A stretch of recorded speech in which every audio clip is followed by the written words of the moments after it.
The answer to question 101 is A. Midline Raphe nuclei. Midline Raphe nuclei. Now let us discuss about various neurotransmitters in the brain and the system. Well, they are clustered in the form of cell bodies in few parts of the brain, like the brainstem and the subcortical structures. Now, serotonin.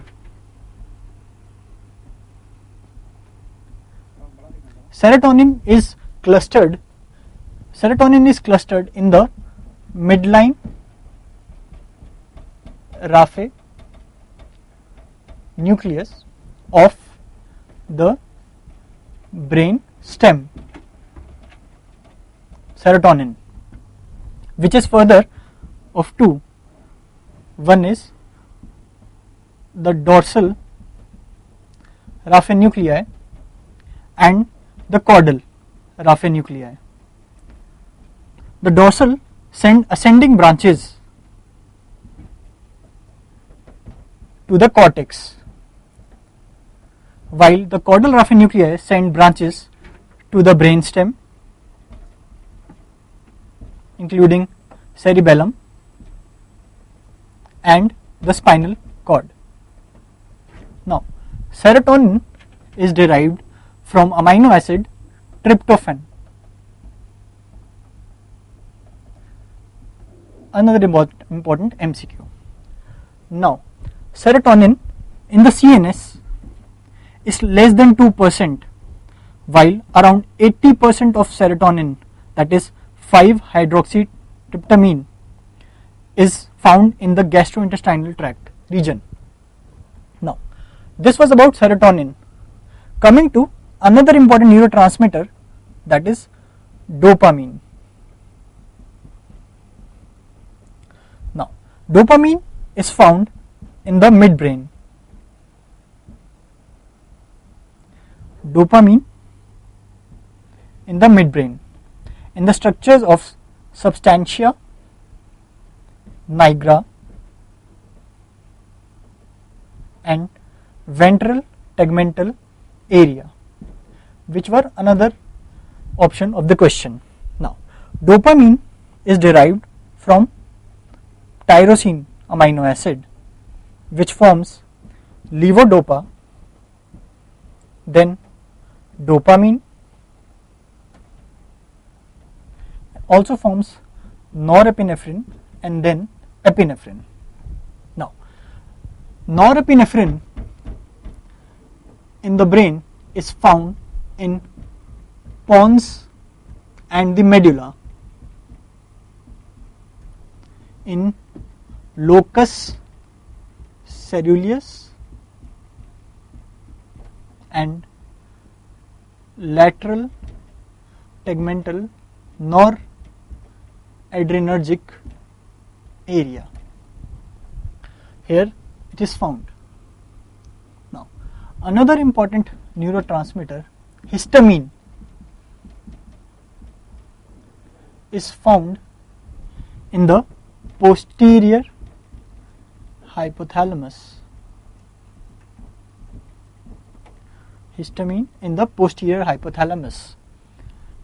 It is found in this region, in tuberomammillary nucleus. Again, important MCQ, which was among the other option. Now, acetylcholine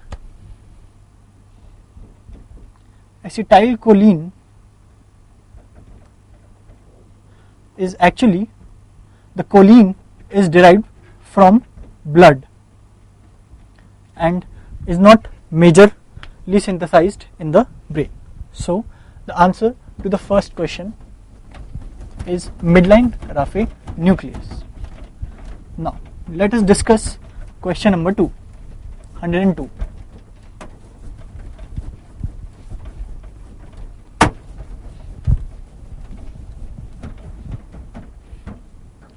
The answer to question 102 is C, major depressive disorder.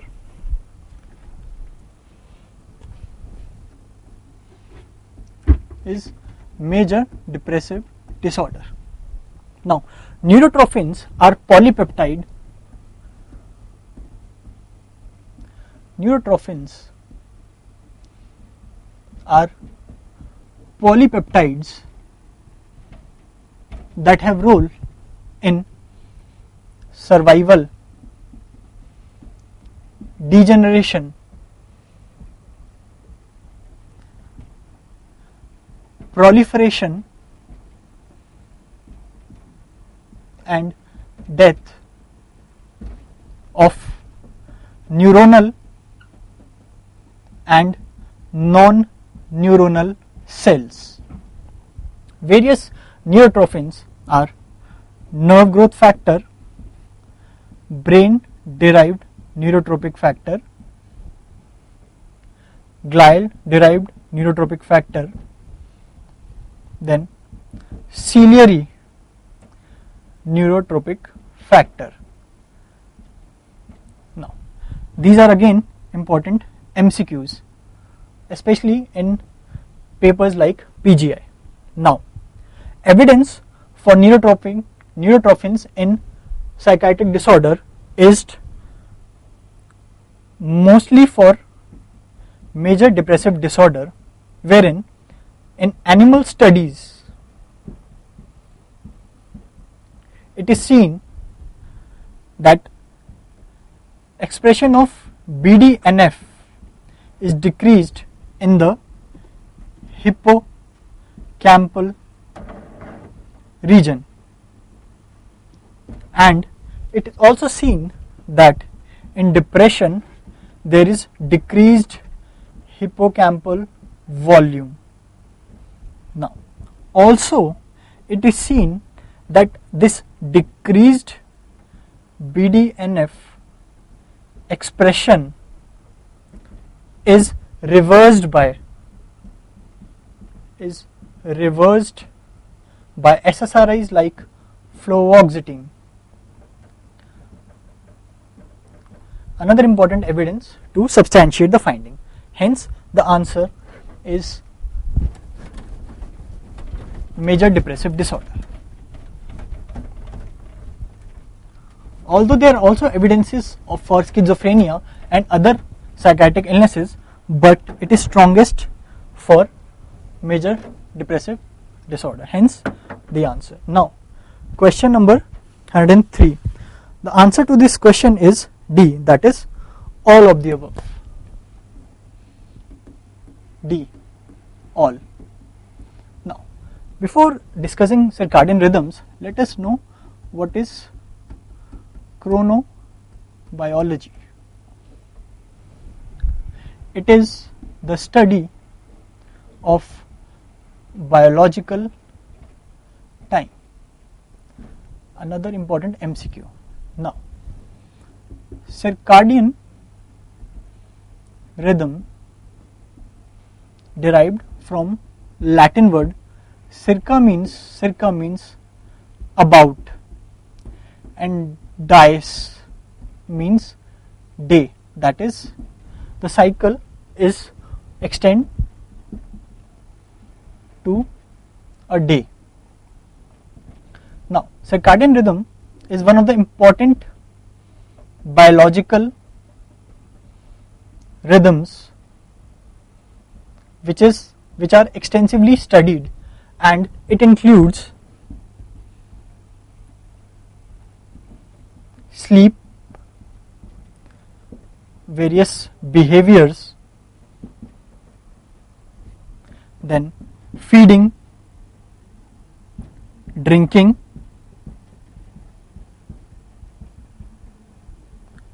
core body temperature,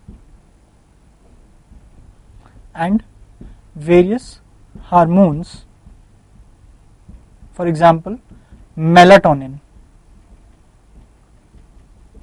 Now, melatonin, serum melatonin levels increase at night due to absence of light. Now, this is one of the important marker of circadian rhythms. Now, suprachiasmatic nucleus in anterior hypothalamus is considered the pacemaker of circadian rhythm for melatonin. Another important MCQ. Hence, the answer to this question is D, all.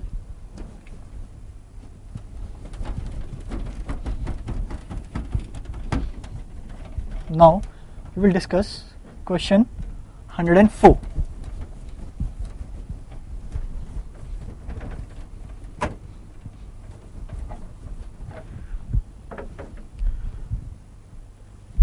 The answer to question number 104 is D, depression.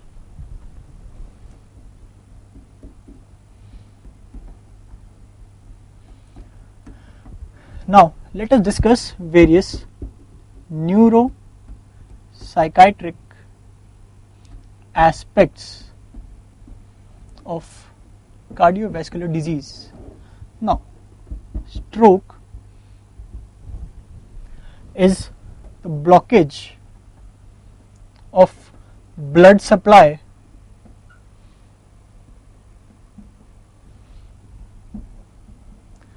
to a region in brain leading to permanent tissue damage, which may be due to embolic event, thrombotic event or hemorrhagic event. Now, post-stroke depression, stroke depression is the most common psychiatric illness associated with CVD, nearly in 20 to 25% of the patients. Hence, the answer. Mania is also seen, but not that frequently. Then, anxiety disorders are also seen, but less than depression, and generally generalized anxiety disorder is a commoner anxiety disorder that too is comorbid with depression. Then, psychosis is also seen but is rarer. Then,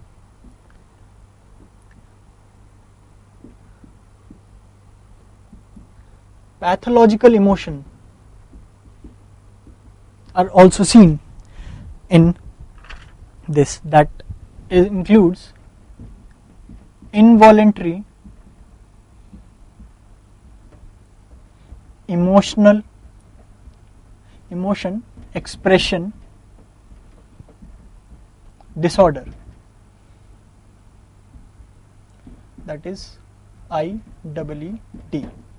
Now, in this there is pathological crying and laughing, which is not appropriate to the emotional state.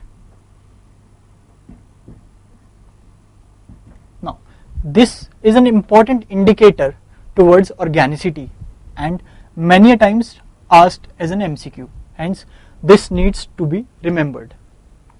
So, the answer is depression.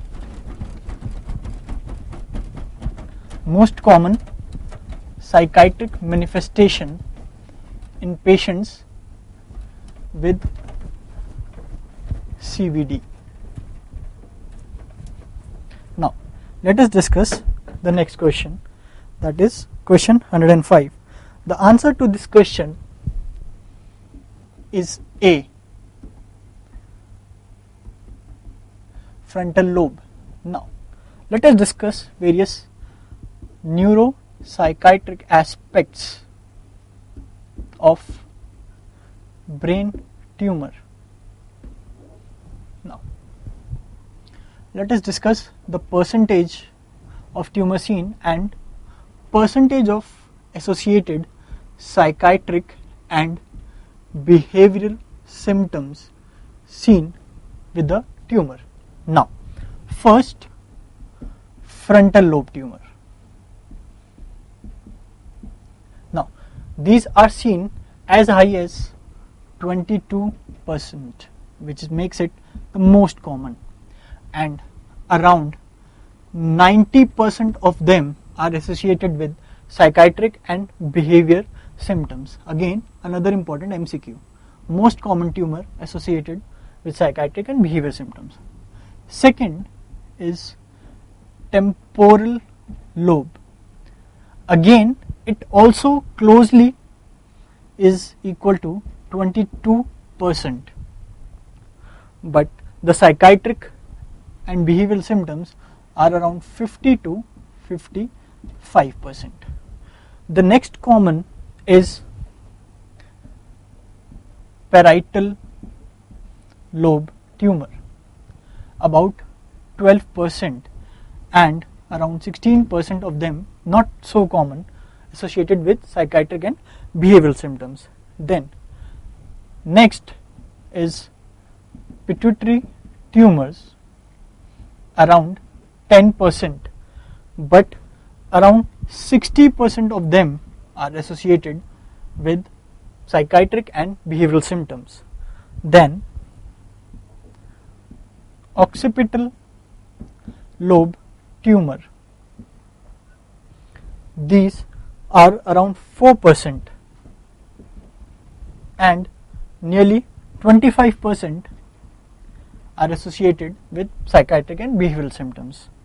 Then are the diencephalic tumors, which includes thalamus, hypothalamus, and area around the third ventricle. These correspond to around 2% of the tumors, while 50% of them are associated with psychiatric and behavioral symptoms. Now, around 47 to nearly 90% of the brain tumors are associated with psychiatric and behavioral symptoms, and around 18% of the brain tumors present as first presentation as psychiatric or behavioral symptoms. Hence, these are important symptoms which need to be considered, especially if they are occurring at extreme of ages or especially in the elder population. So brain tumor should always be kept as a differential and need to be ruled out. Now coming to the next question, that is question 106. Now the answer to this question is B, that is stage N2. Now let us discuss B, that is stage N2. Now sleep is divided or studied in the epochs of 30 seconds, and various parameters studied are electromyography, electrooculography, and electromyography, wherein the electrode is put beneath the chin. Now, first is the wakefulness, in which low voltage fast activity is seen on EEG. Then when eyes are closed, there is alpha activity of 8 to 13 Hertz. Now, in the NREM stage, the first is the N1 stage, which was previously known as stage 1, which is marked by loss of alpha activity, presence of theta waves, which are around 4 to 7 Hertz, and vertex waves may also be seen.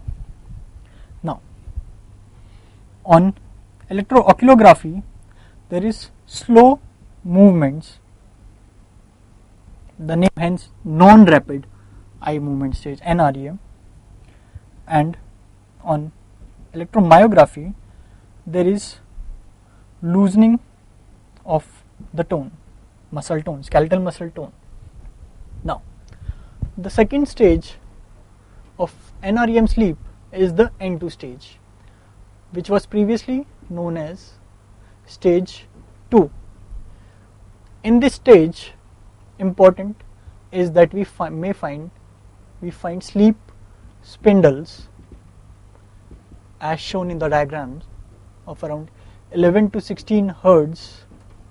Sleep spindles are seen, and K complex are seen that have a high amplitude negative wave followed by a high amplitude positive wave.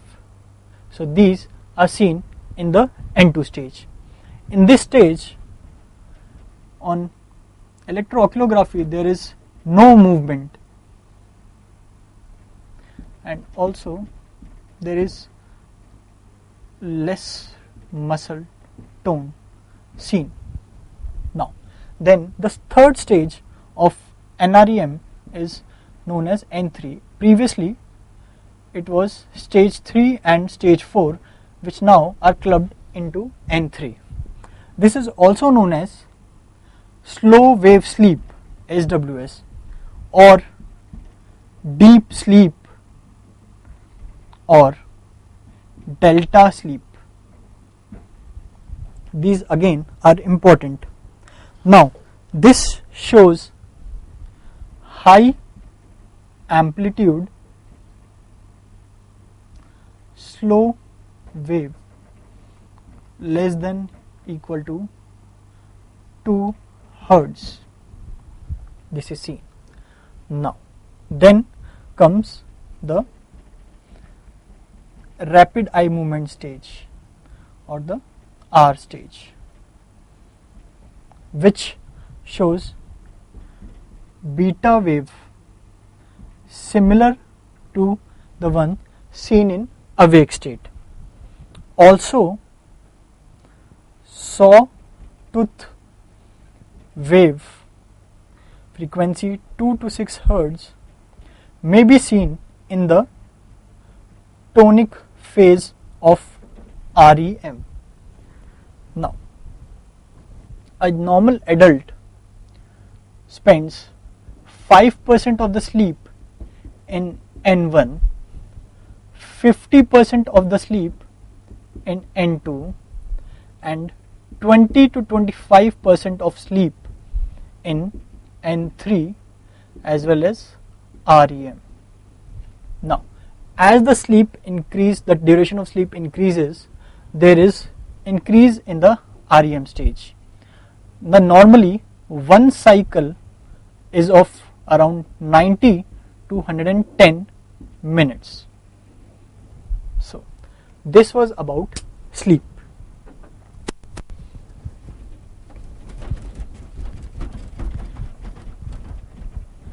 Each of the stages is an independent and important MCQ.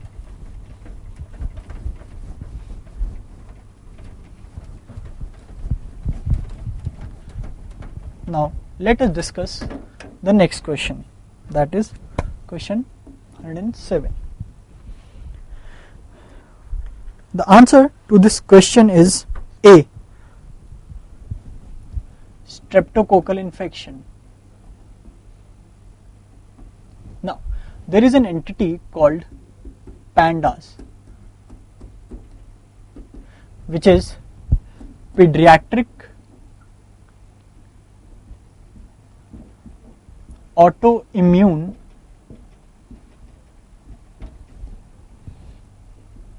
neuropsychiatric disorders associated with streptococcal. Now to diagnose this entity, there should be presence of OCD and or tic disorder, pre-pubertal onset, episodic nature of symptom severity, associated with streptococcal infection, and presence of neurological deficits. Now, PANDAS is associated with substantial number of cases presenting in childhood as OCD and other associated disorders like tic, Tourette, etc.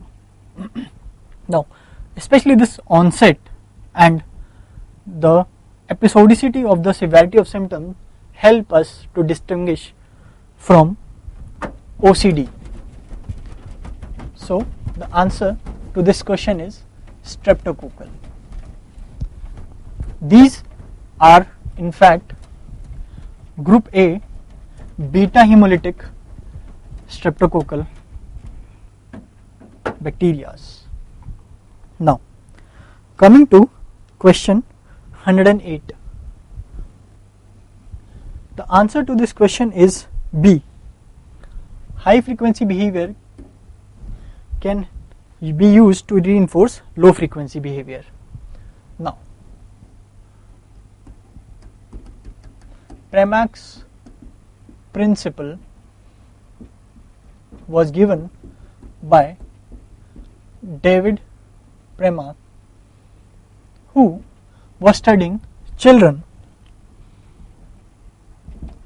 and he saw that if children are allowed to play without any restriction pinball or eat candy, he saw that many of them, in fact majority, were playing pinball, but he made eating candy contingent with pinball. That is, the children were made to eat a fixed number of candies before they were allowed to play pinball, and the result was that there was increased consumption of candy. Hence, the high frequency behavior is used to reinforce low frequency behavior. It is also known as grandma's rule.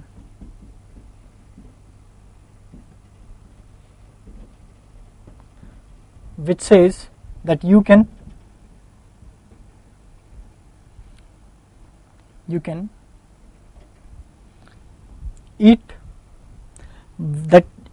eat your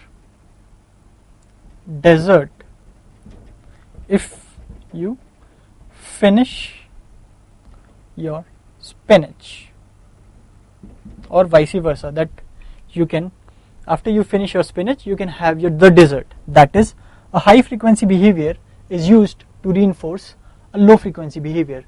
Such strategies are sometimes used in dealing with children in the psychiatric OPD or ward. Now, let us discuss the next question, that is question 109.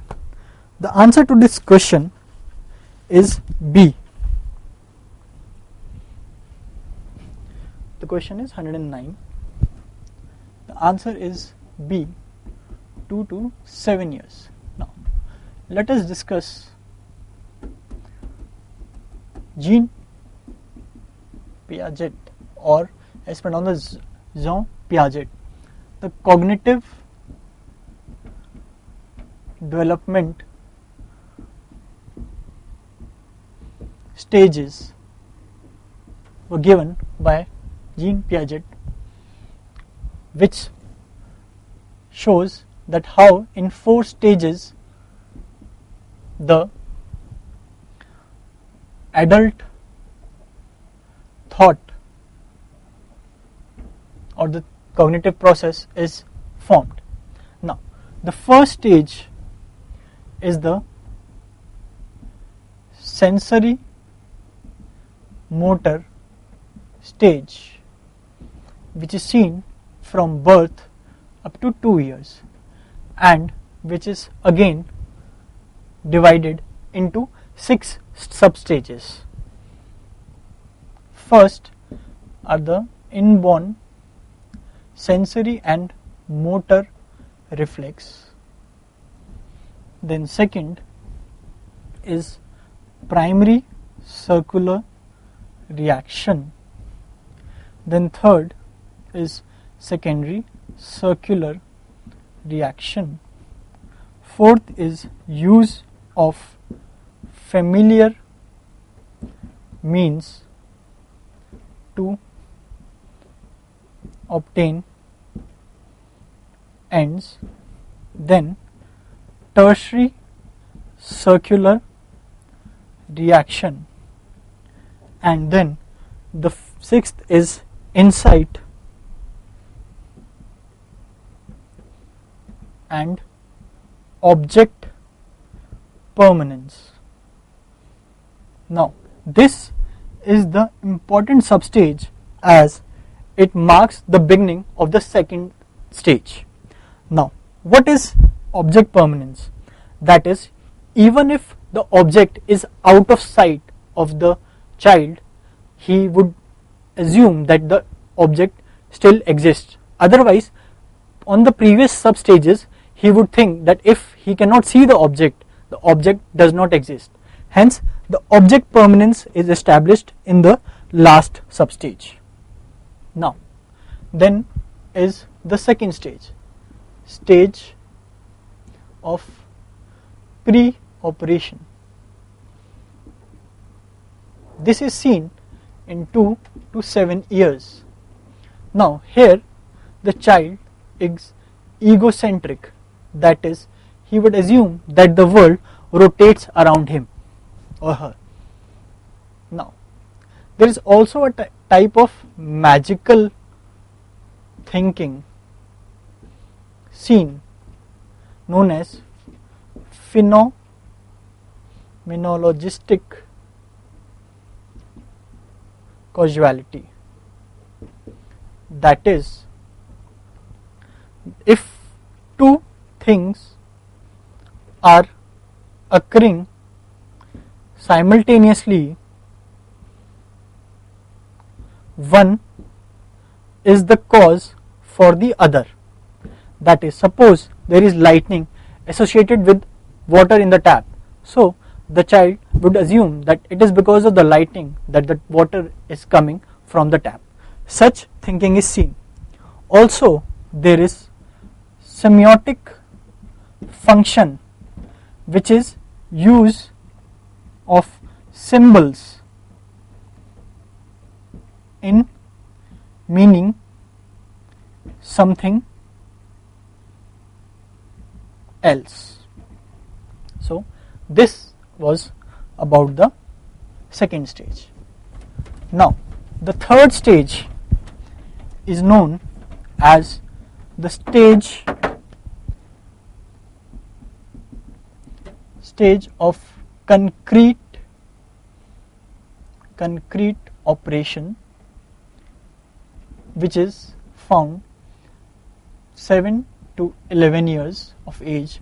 Now concrete, that is in the world, concrete world, an operation is that now the egocentric thought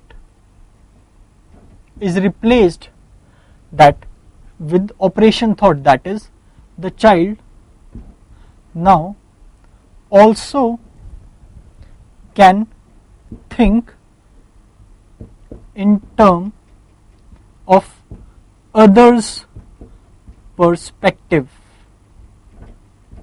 This is an important step. Also, the concept of conservation of length, area, or substance. For example, a clay in a ball shape is the same amount of clay which can be made into a square. That is the concept that the substance remains the same. And also concept of reversibility is learned, that is ice can turn to water or water can turn into vapor and again back. This concept of reversibility is attained in this stage. Now then the fourth or the final stage of the cognitive developmental stages is the stage of formal operations. This is the highest cognitive stage which a person can reach, which is hypothetico deductive thinking. That is, a person can make a hypothesis and can test its reality. So this stage is seen from 11 years to adolescence, to late adolescence. Up to that, this stage is seen. So this was about question 109. Now we will discuss question 110.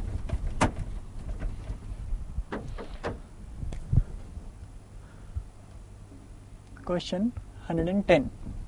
Now the answer to this question is A. That is, they often focus on latent or unconscious aspects of the personality. Now, what are projective personality tests?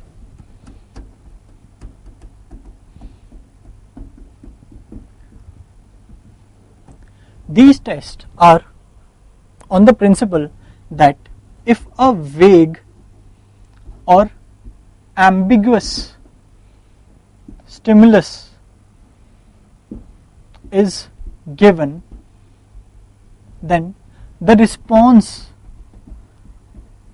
to that stimulus actually projects the inner conflicts or motives of the person. This is the basic principle of projective test. Now, the other options that the variety of response is limited, no, they are not limited. In fact, these vague stimulus, that person can give as many responses as possible, and they are not direct as the option C says, or structural. In fact, they are very unstructural, and the instructions are usually very non-specific. Now, various projective personality tests commonly used are the Rorschach ink blot. Again, the shape of the ink blot is very vague or ambiguous.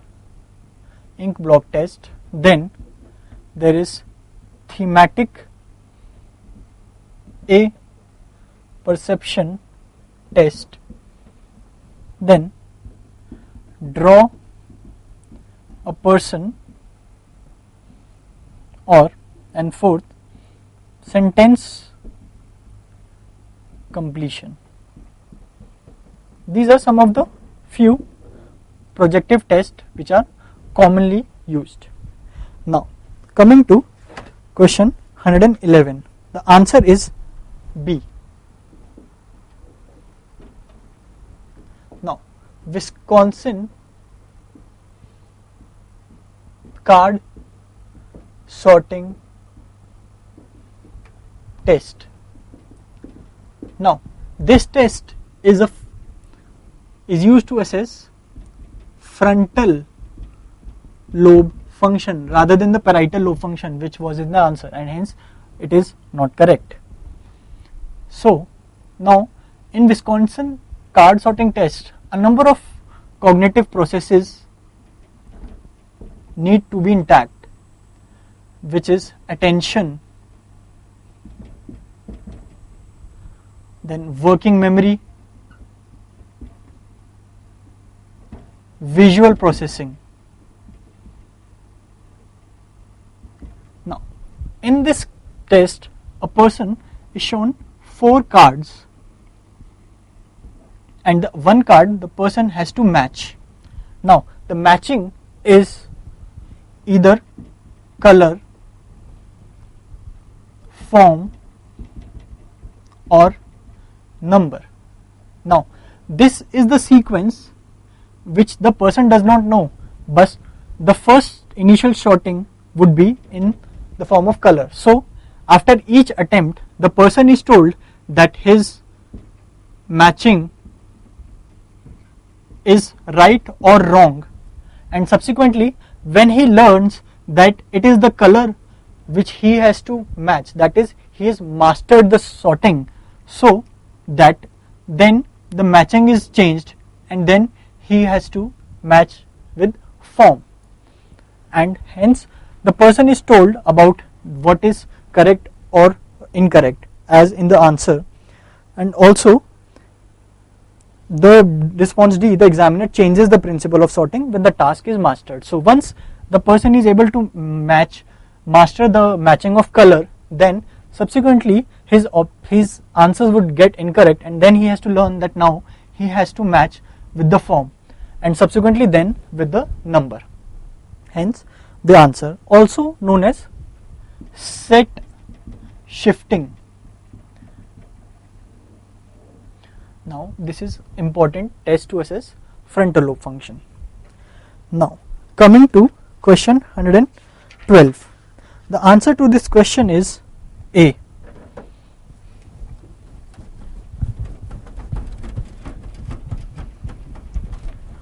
Now, this question talks about the psychodynamic theory of depression. Well, is A the psychodynamic psychodynamic theory of depression. Now, in the classic psychodynamic view, which was given by Sigmund Freud and later expanded by Carl Abraham, there is initially disruption in the infant mother relation in the oral stage. Then depression is linked to real or imagined object loss. Then introjection, important MCQ, is used as a defense mechanism. Now, then the object which is lost, the person, the child or the person had ambivalent feelings of love and hate towards it, which then leads to anger that is directed internally, leading to depression. So, this is the classic view that was given by Sigmund Freud and subsequently later expanded by Carl Abraham. In fact, this part that the anger is directed inward was the contribution of Carl Abraham in the theory. Now, let us discuss briefly various other theories of depression. One is cognitive theory by Aaron Beck, which says that there are certain cognitive distortions, for example overgeneralization, maximization or minimization, which leads to depression. Then another theory is learned helplessness, which was given by Martin Seligman, which says that depression is a result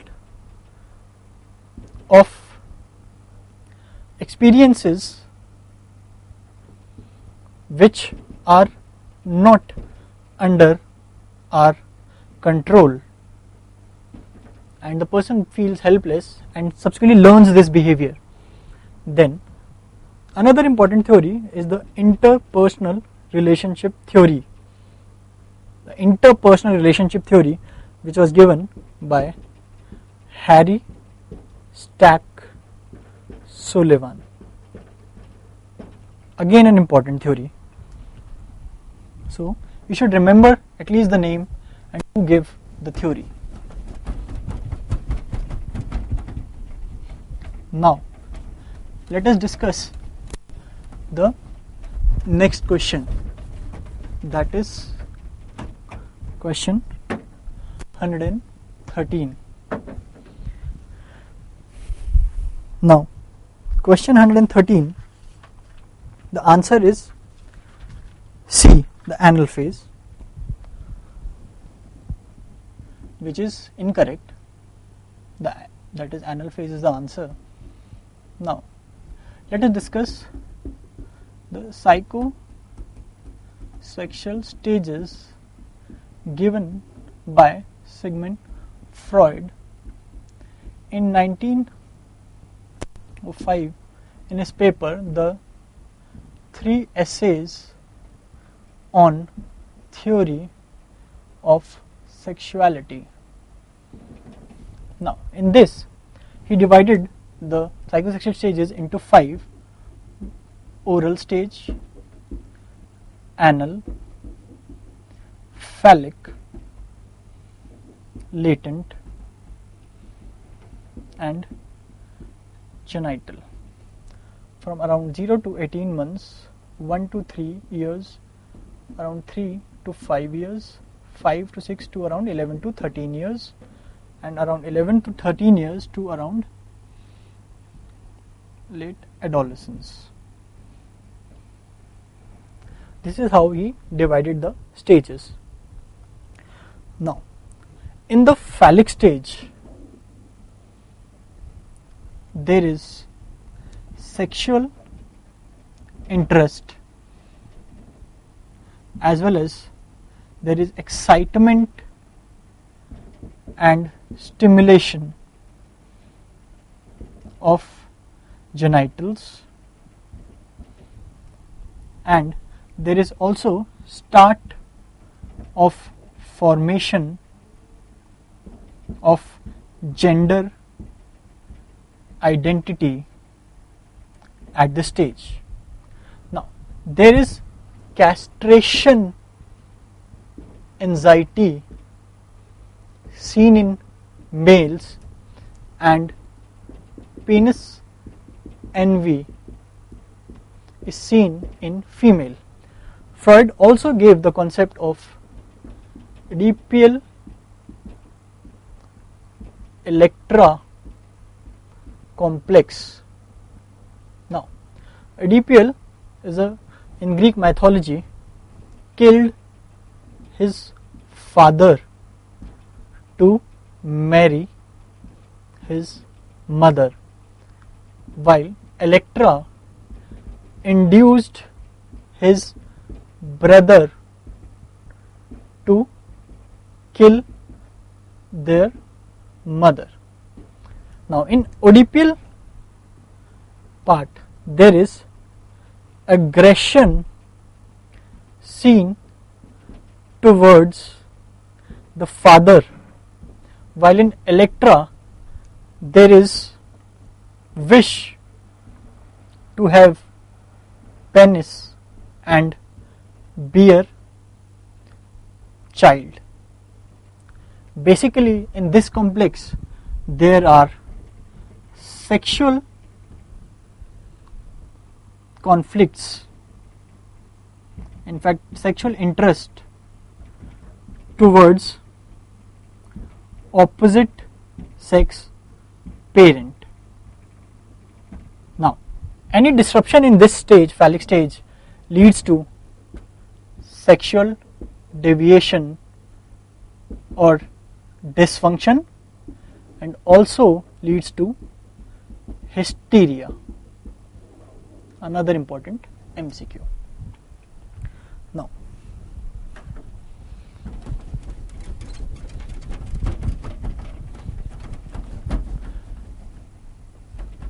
Now we will discuss question 104.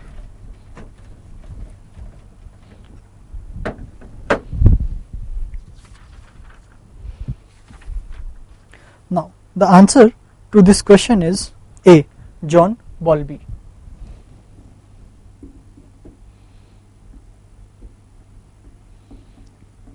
Considered as father of attachment theory, which he developed while he was working with WHO for homeless children. Now, John Bowlby. Now, there are various stages of attachment. Before that, what is attachment? It is the emotional bond between mother and her infant, mother or any caregiver and the infant, while bonding is the concerns of the mother towards the infant. Now, there are various stages. First is pre-attachment, seen from 0 to 2 to 3 months, then attachment in the making from around 2 to 3 months to around 6 months. Then there is development of clear cut attachment from 6 months to around 24 months, and then the fourth stage, that is beyond 25 months, in which the child learns to see mother as a separate entity from himself. Now, another important figure is Mary Ainsworth in attachment, as she described attachment of two types, secure and insecure attachment. Insecure attachment again into three: avoidant, ambivalent, and disorganized. This has the poorest outcome. Again, important MCQ which can be asked, which of them is not a insecure attachment. So now coming to the next question, that is question 115. Now the answer to this question is A, Frigoli syndrome. Although had these not been in the option, one could also easily mark if these are not in the option and bipolar affective disorder is there, as one is a happy face and the other is a sad face. So leaving aside that, what we are dealing with delusion of misidentification. First is Capgras syndrome, in which the person has a delusion that a familiar person who is closely related to the person is replaced by an exact looking imposter. Now, second is Frigoli syndrome, in which the person believes that an unfamiliar person to be a familiar one, although does not have similar looks, but still he believes that an unfamiliar person is a familiar one. Sometimes also seen that said as Frigoli syndrome is that a single person acquiring many different identities, which is seen in the picture given. Then third is syndrome of intermetamorphosis, that is, one person can intermetamorphose or completely change into another person with a separate psychological identity. Now, then there is the fourth, that is syndrome of subjective doubles, in which a person has a belief or a delusion that there are other duplicate people who look exactly like the person with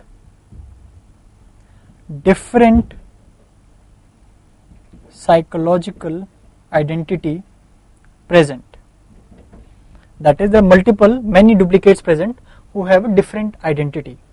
So this was about delusional misidentification or delusion of misidentification. Now let us discuss the other options given in the figure. Now, Clarenbolt's syndrome, also known as erotomania, in which the person has a belief that a person of higher stature, that is socioeconomically higher, is in love with the person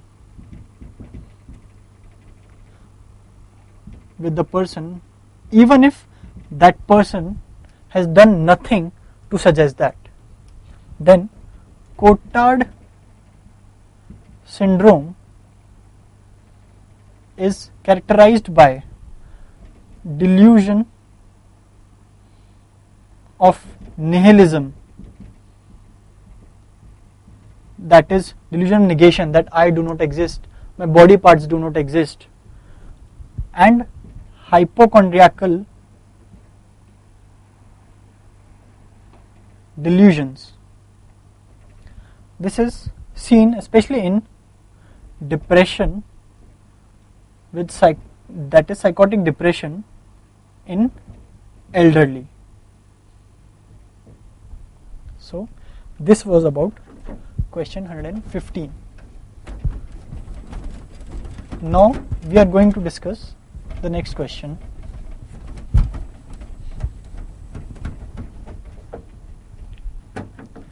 That is question 116. Now the answer is B,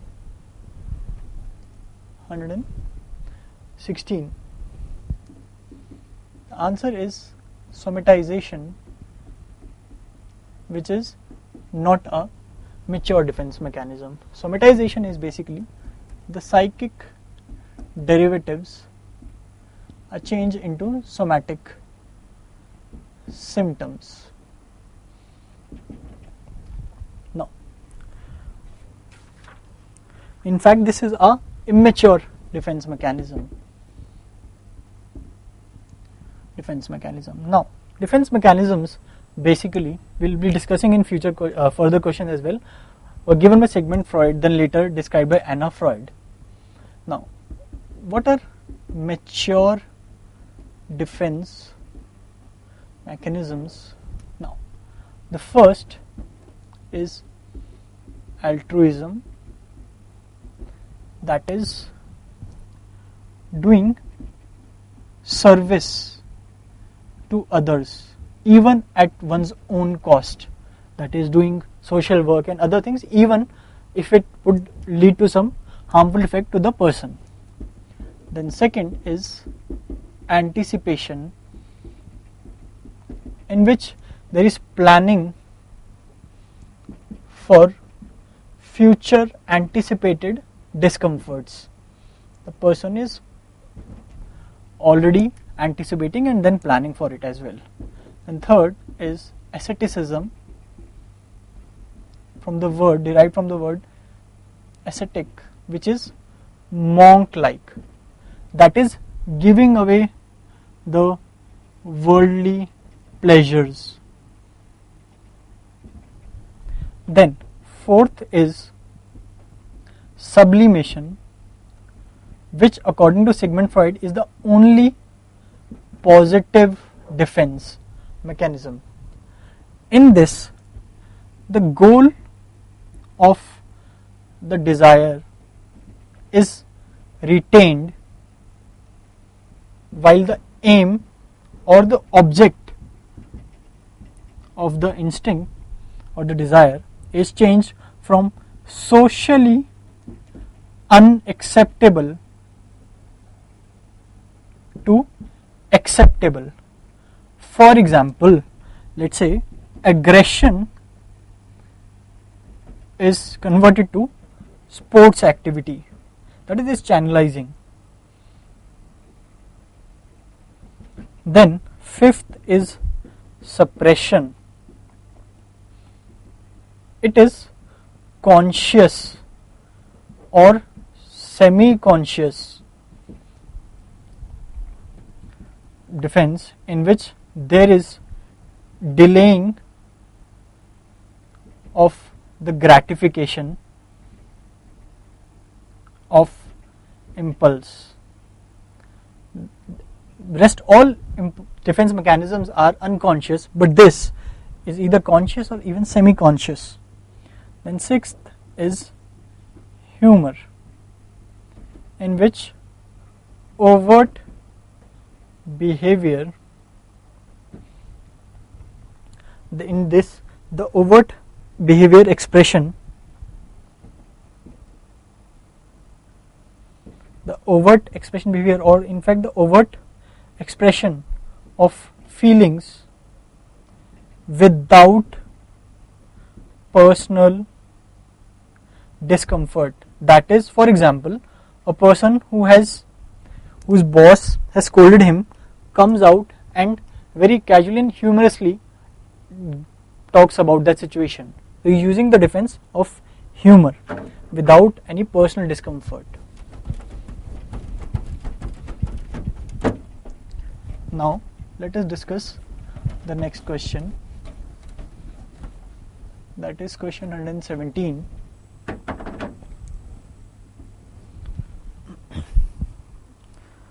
Now the answer is C.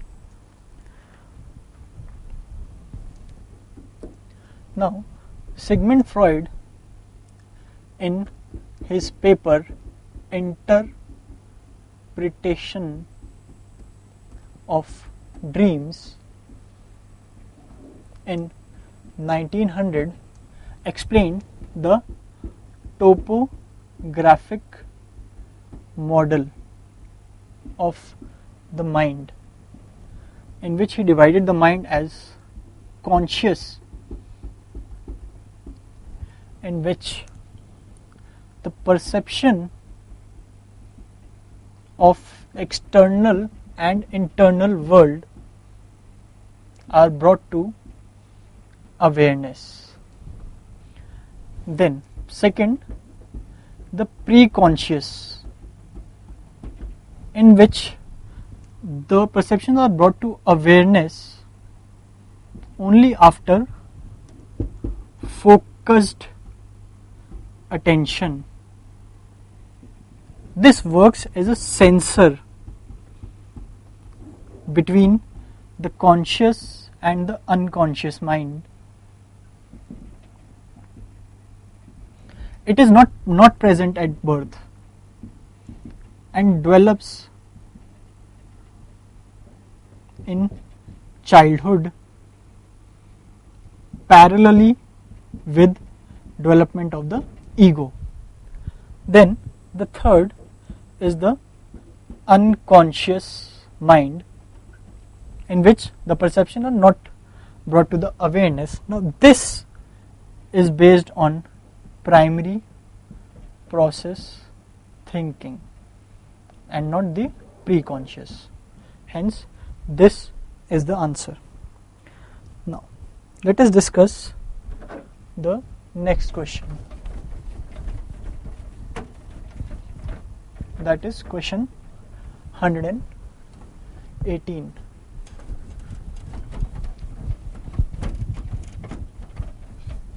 The answer to question 118 is C. Now rapport is a conscious, harmonious feeling of mutual responsiveness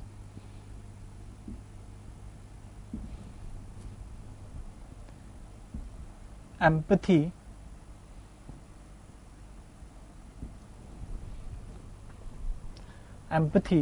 between the therapist and the patient for a therapeutic alliance, conscious feeling of harmonious accord, mutual responsiveness and empathy between the therapist and the patient for attainment of a therapeutic alliance in individual or group setting. Now, other aspects of doctor-patient relationship is transference, important question, which is conscious or unconscious emotional reaction of the patient towards the therapist based on a past relationship of patient with a significant other, while counter transference, again an important question, are conscious or unconscious emotional reaction of the therapist towards the patient. These all have been asked in the past MCQs. Now, about question 119, the answer is B. Now, what are the various models of doctor-patient relationship? Now, there are 4. First is paternalistic or autocratic model, in which says that doctor knows the best for the patient. Now, this is especially used in emergency settings when the patient might not have much time, hence the answer.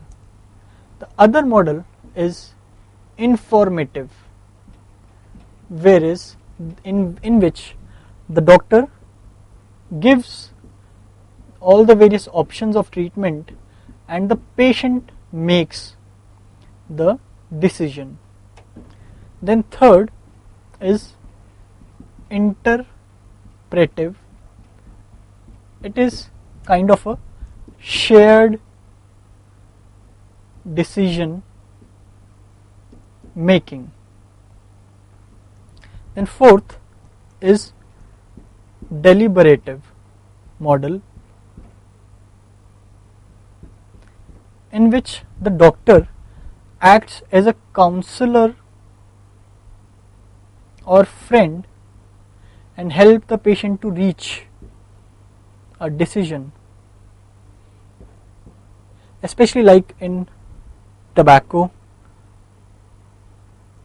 addiction, where doctor tries to help the patient with this regard.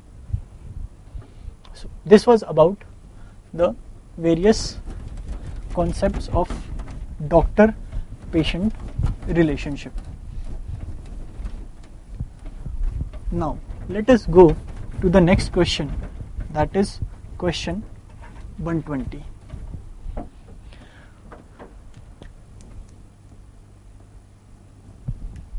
The answer to this question is A. Stop the administration of clozapine. Now, clozapine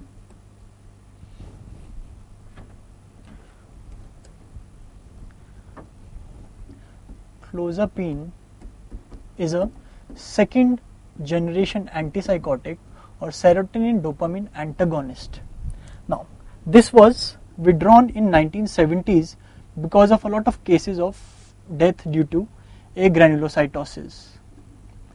But then it was again reintroduced in 1990 for the treatment of treatment-resistant schizophrenia. Important question. The drug used for treatment-resistant schizophrenia. Now, it has a T half-life of 12 hours. Various black box warning of clozapine, important side effects of clozapine which are many times asked. First is agranulocytosis, around 0.73% in the first year and 0.07% in the second year. Now, in this, before starting, total leukocyte count is done, and it is only started when the WBCs are more than equal to 3500 per millimeter cube and absolute neutrophil count is more than equal to 2000 per millimeter cube.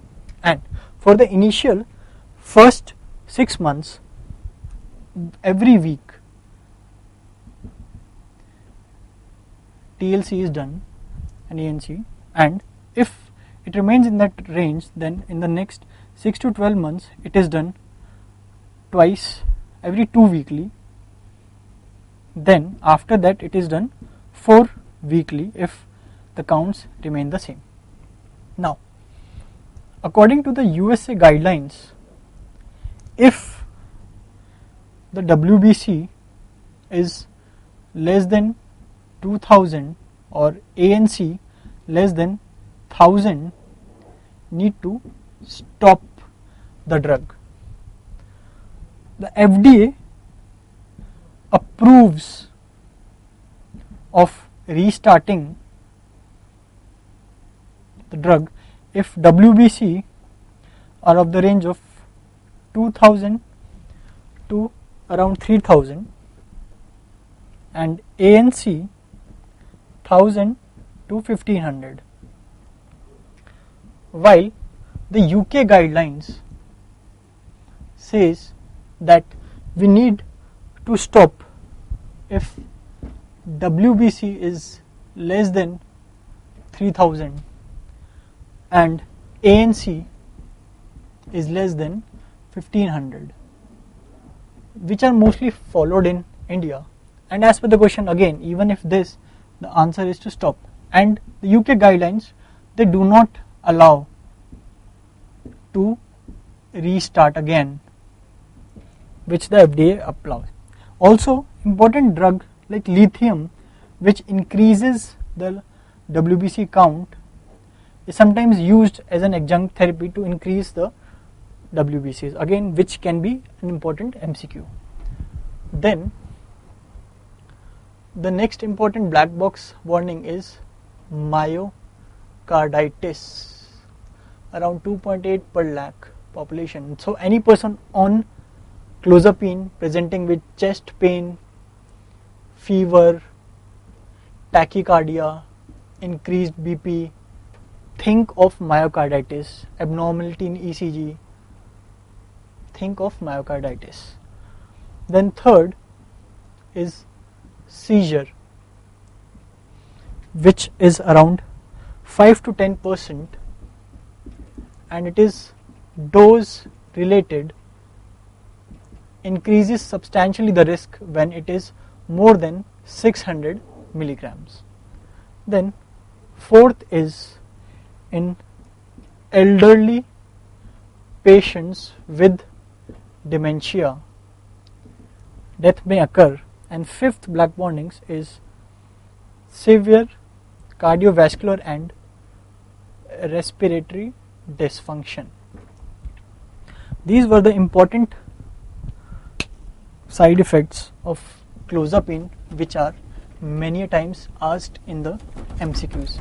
Although there are other side effects like sedation, there is constipation, excessive salivation, these are also side effects, in fact commoner side effects of clozapine, and it is only used in treatment resistant cases and not as the first line drug. Now coming to the next question, the answer is to this question is C, chlorpromazine. Chlorpromazine, which is a first generation antipsychotic or a dopamine antagonist, which causes discoloration on chronic use on skin exposed to sunlight. There is in fact from tan brown color to slate or blue discoloration is seen. Also associated with cholestatic jaundice. This drug also has anticholinergic action. In fact, this drug initially was used as pre-operative for decreasing the secretions, but subsequently it was discovered that it has antipsychotic properties and hence this was used. Now next is question 122, the answer is D. Question 122, the answer is D. Now lithium is the third element in the element table which is used as a mood stabilizer. Now it is excreted unchanged via the kidneys, so KFTs are always advised to start before starting. Then it also is a FDA category D drug in pregnancy as it causes abstinence anomaly, again an important MCQ. Then also it has ECG changes may occur due to it. There may be reversible T wave changes which are benign, and it also causes heart block, bradyarrhythmias, increase QTC interval as well as T wave inversion, which may be serious complication. Hence an ECG are also advised before starting. Now lithium, as we had discussed, also increases the leukocyte count, generally used as a mood stabilizer in bipolar affective disorder or mania. Now let us discuss about question 123. The answer is D. The answer is D. Now various tests for memory.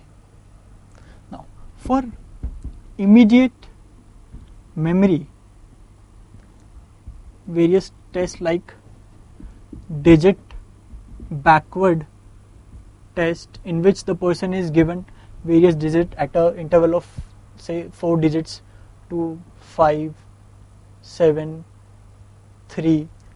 The person has to tell the reverse of it, that is digit backward test, or may be given 4 item recall test, in which 4 different items are given, of which the patient has to recall at 5, 10 and 30 minutes. Then for checking recent memory, a 24-hour recall test is done, in which in the past 24 hours what the person has done, what was his last meal as in the question and such things, and that has to be corroborated with an informant. Then the remote memory is tested by 2. One is the personal information and one is historic. Now, personal information: where the child was born, what was the name of the school, schooling information on where was the school, his occupational history, where did it worked, and his family history, like name of the wife, children, such things are used. And in historic question, various questions like name the prime ministers that have been past 4 prime ministers in patient's lifetime, say last war India had, such questions are used to test. Now the 100 minus the 7 test is actually 100 minus 7 test is actually used to test concentration. So this was about question 123. Now we will be discussing the next question.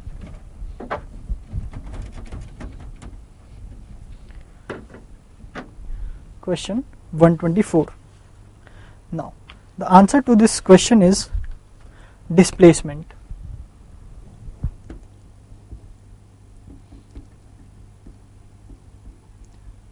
Which is a neurotic defense mechanism in which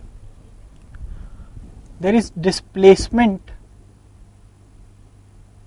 of conflict from one object to the other. As in this question, the wife displaces the anger of the boss towards the husband.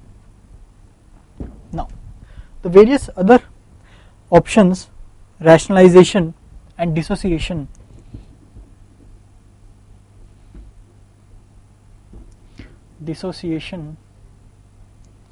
are other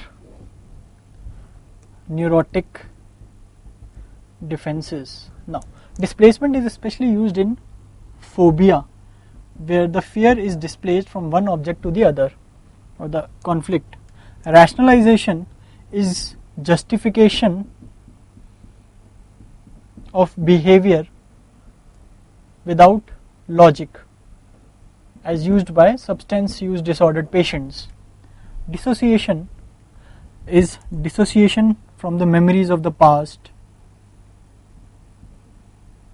identity, movements, which is used in dissociative disorder.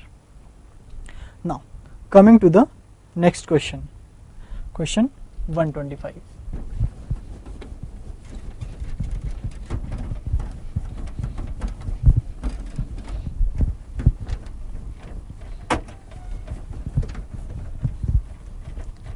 The answer to question 125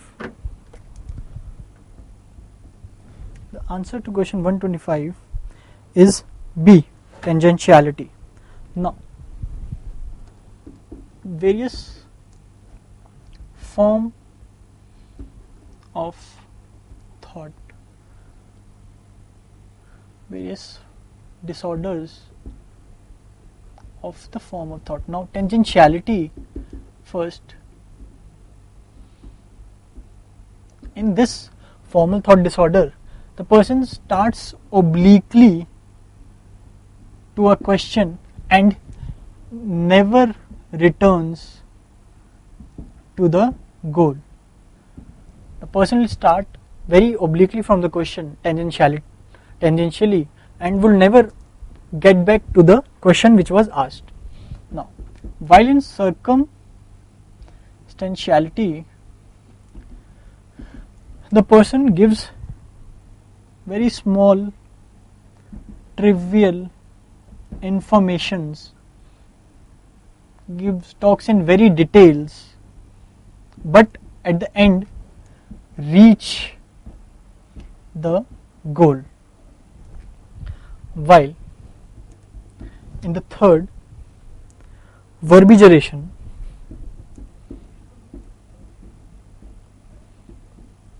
there is senseless repetition of words, phrases or sounds which would not have any meaning why the person is talking, and in extreme cases it may be so incoherent that it leads to what is known as word salad. That is, everything is so much jumbled up and mixed up, it looks like a salad.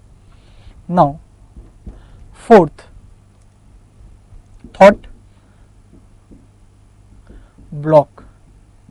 This, in fact, some consider it to be a disorder of flow of thought, and in that too disorder of continuity, in which the person suddenly goes blank and does not know that what the thought was. And if the person has insight to this phenomena, that yes, the thought is suddenly getting blocked, that may lead to depressive symptoms. Now this is also seen in schizophrenia. So this was about question 125. Now the answer to question 126 is A, dysmegalopsia, also known as Alice in Wonderland. Now in this there is distortion of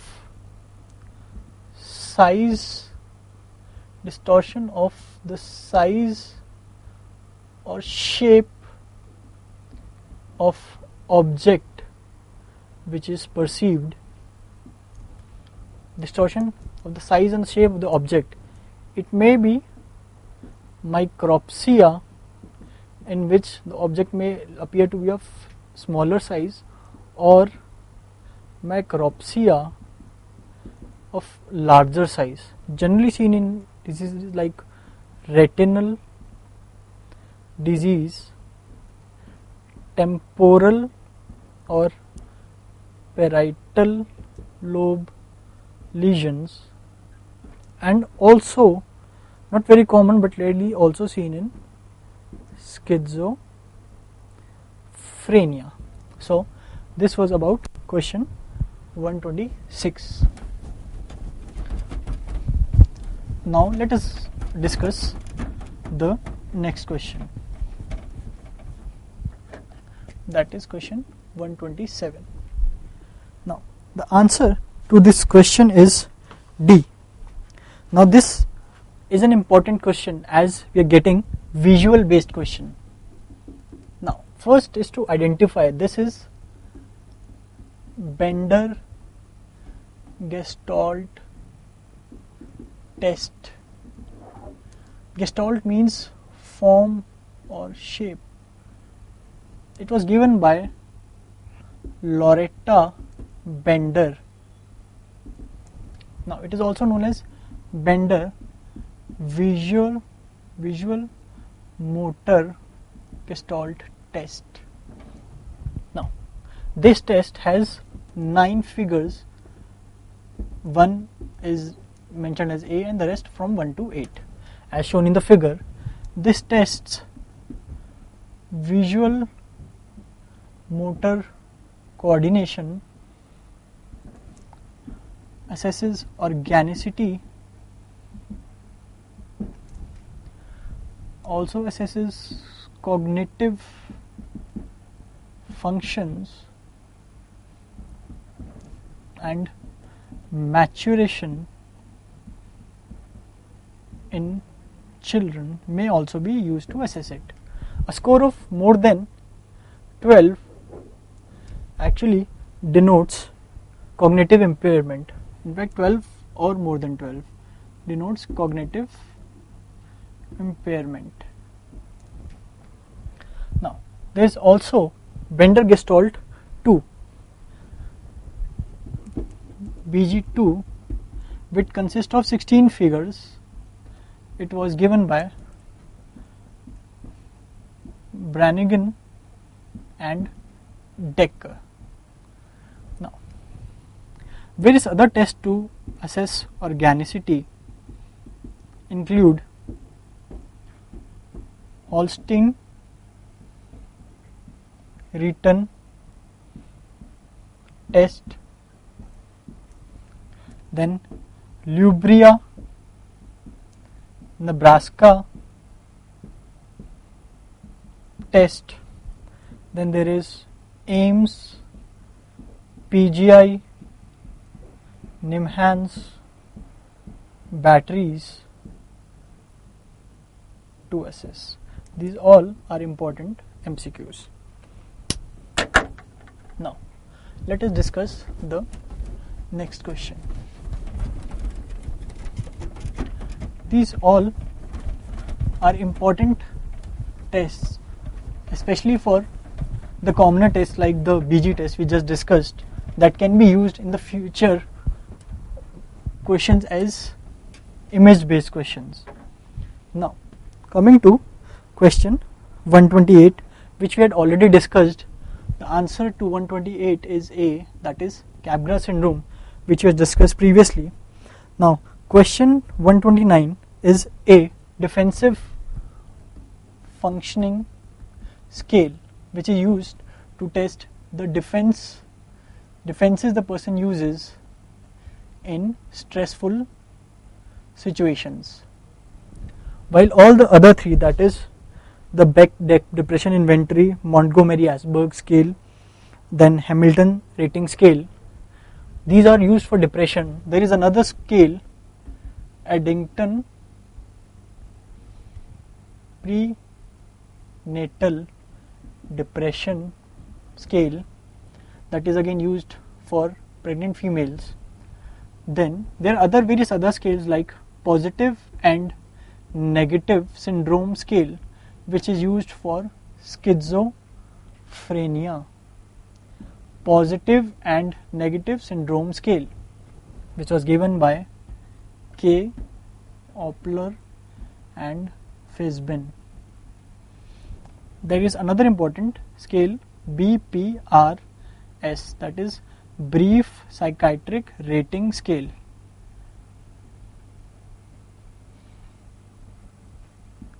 Rating scale usually used for psychosis to assess. So these are important rating scales which again now can be asked in the future MCQs. Now let us discuss about the next question. The answer is B. Question 130, the answer is B. In this question, they are talking about the core features of Lewy body dementia, which is a neurodegenerative disorder. Now, there are important three core features. First is fluctuating cognition, especially attention and alertness. Second is visual hallucinations, which are well-formed hallucinations or images. Then third is features of Parkinsonism. Now, the visual hallucination may sometimes in fact give an indication to rule out other psychiatric disorders, but generally visual hallucinations are seen in organic cases as Lewy body dementia. So these are the three core features of Lewy body dementia. Now let us discuss the next question, that is question 131. Now question 131, the answer is D. Now MCI or mild cognitive impairment,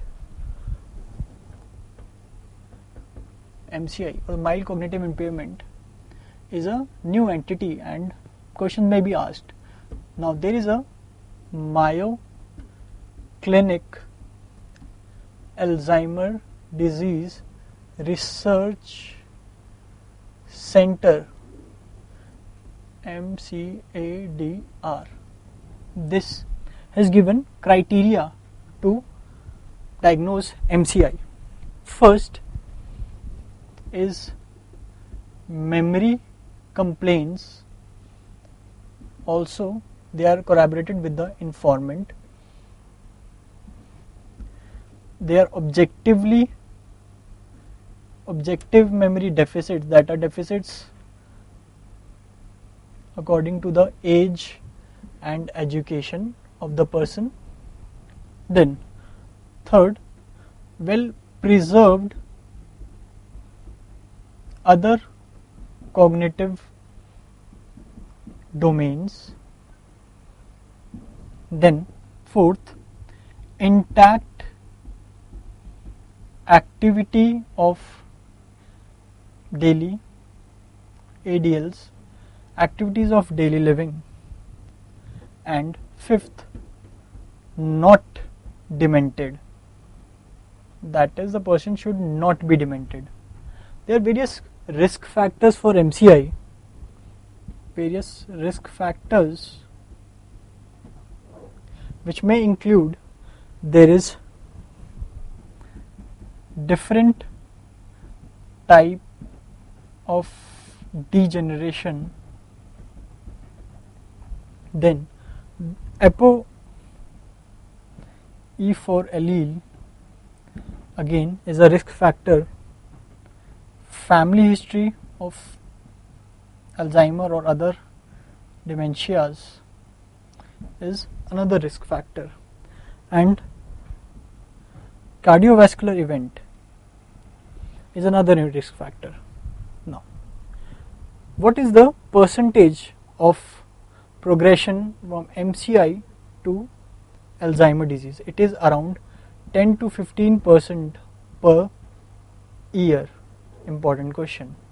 Hence, it needs to be regularly assessed. Now, treatment.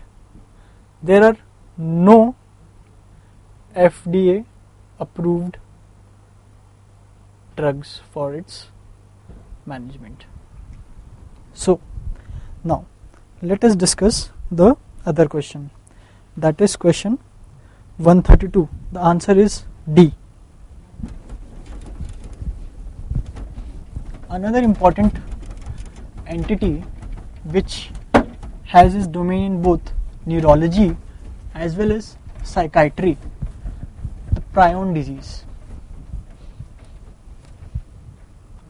Now, question 132. Answer is D. Now, prion disease. Basically, they are also known as spongiform,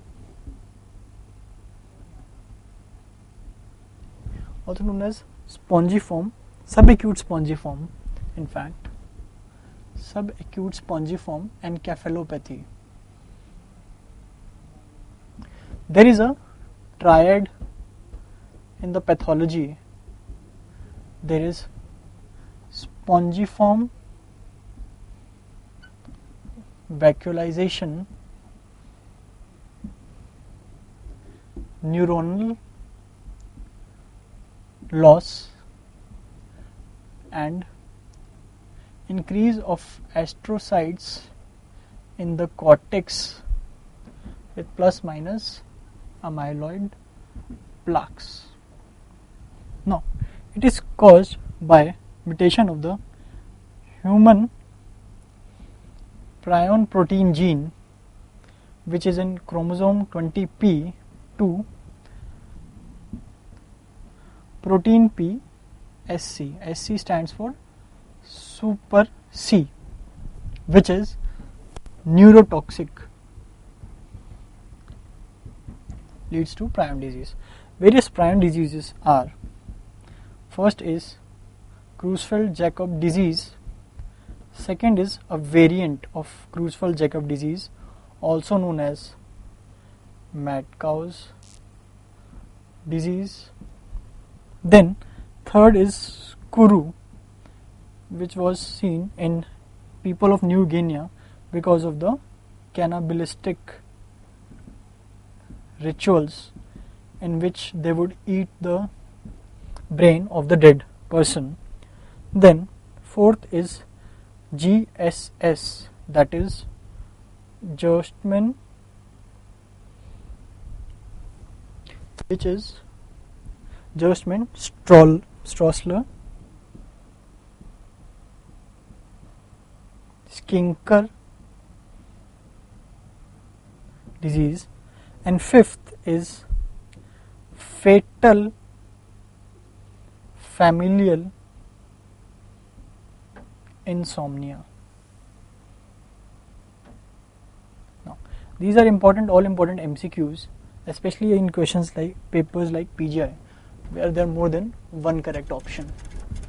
So now let us discuss about the next question, that is question 133.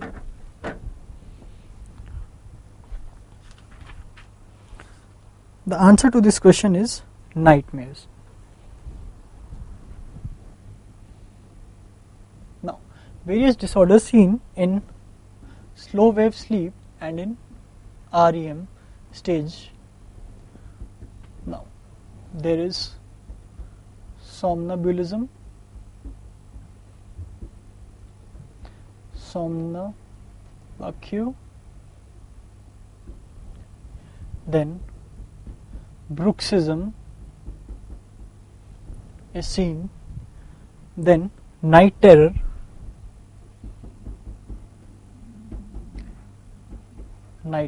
is seen, whereas in REM narcolepsy is seen, nightmares are seen, and sleep apnea may also be seen, and especially in the REM. Also, nocturnal enuresis may also be seen in the slow wave sleep, that is the N3 or the NREM sleep. So this was about question 133. Now we will be discussing question 134. The answer to this question is that this is false statement. The D is false statement. Now, Alzheimer disease is a neurodegenerative disorder which was first time explained by Alois Alzheimer, on whose name it is formed, who explained presenile dementia in a 51-year-old patient named August Dieter. Certain factual questions which may be asked in MCQ. Now, it is of two types: early onset and late onset. Early onset when less than 65 years, late onset more than 65 years. Now, various genes are first on chromosome 21, that is the APP gene, that is amyloid precursor protein gene. Then second is on chromosome 14, which is presenile 1, PS1, and third on chromosome number 1, which is presenile 2, PS2. Now, in early onset, around 20% have this chromosome 14, presenile 1, then 5% have this, and 1% have around chromosome 1 abnormality of presenile 2 gene. While late onset has chromosome 19 gene ApoE4 allele, which is seen to be one of the causes. Now, both early onset and late onset have similar phenomenology, similar symptoms. There is no way to distinguish on the basis of the phenomenology. But early onset have a more progressive course, abrupt course than the late onset. Other than that, it is difficult to distinguish the two. Now, we will discuss question 135.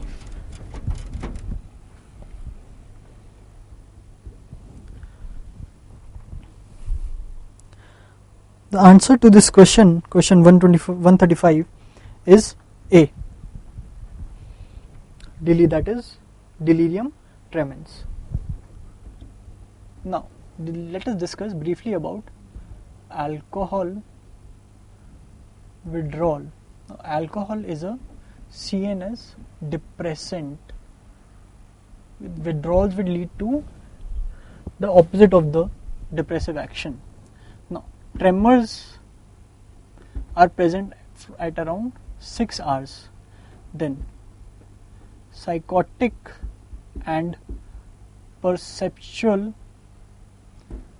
symptoms, they start 8 to 12 hours. Seizures, they are generally GTCS seizure seen from 12 to 24 hours, while delirium tremens is seen with peak at 72 hours. These all are important MCQs, and in this case the most common cause would be delirium tremens due to alcohol withdrawal. Now, let us discuss the next question, that is question 136.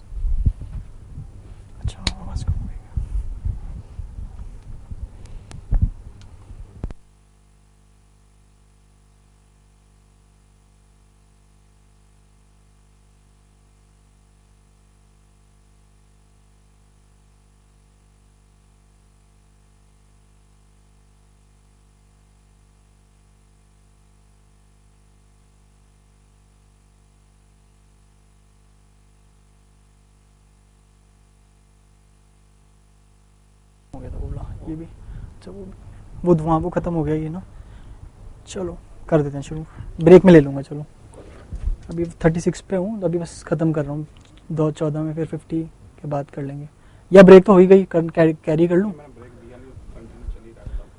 अच्छा काट दोगे, चलो ठीक है।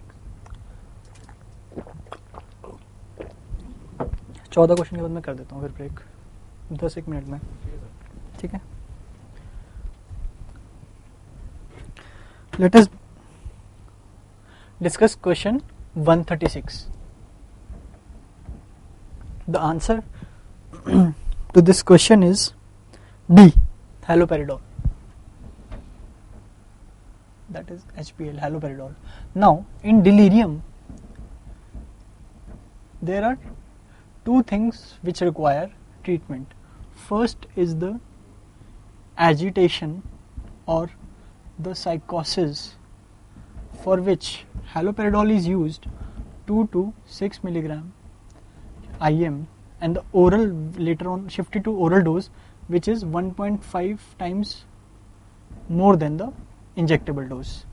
Then for insomnia, treatment of insomnia in delirium, there is use of benzodiazepines with less or lower T half, like lorazepam, while benzodiazepines with high T half like diazepam, chlordiazepoxide and barbiturates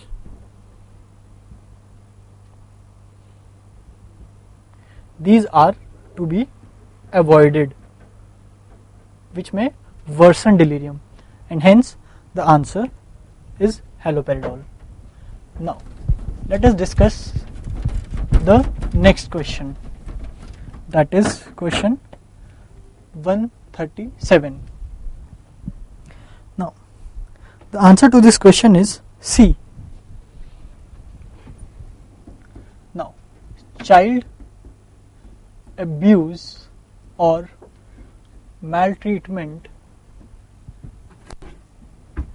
encompasses physical abuse, emotional or psychological abuse, sexual abuse. Now, child sexual abuse has 5 stages. First is the engagement stage, in which the perpetrator engages with the child. Then, second is the sexual interaction,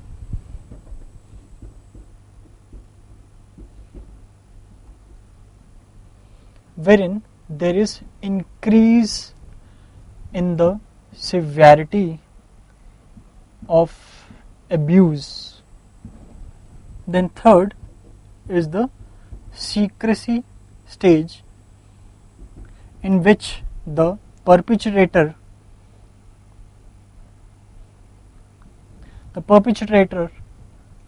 forces the child to keep it a secret.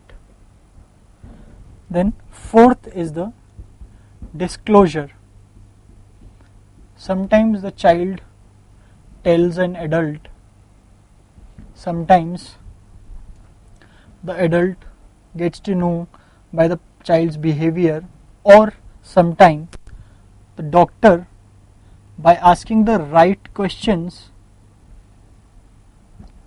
to the child, gets to know about the child sexual abuse. And the last stage is suppression, in which the child takes back his statement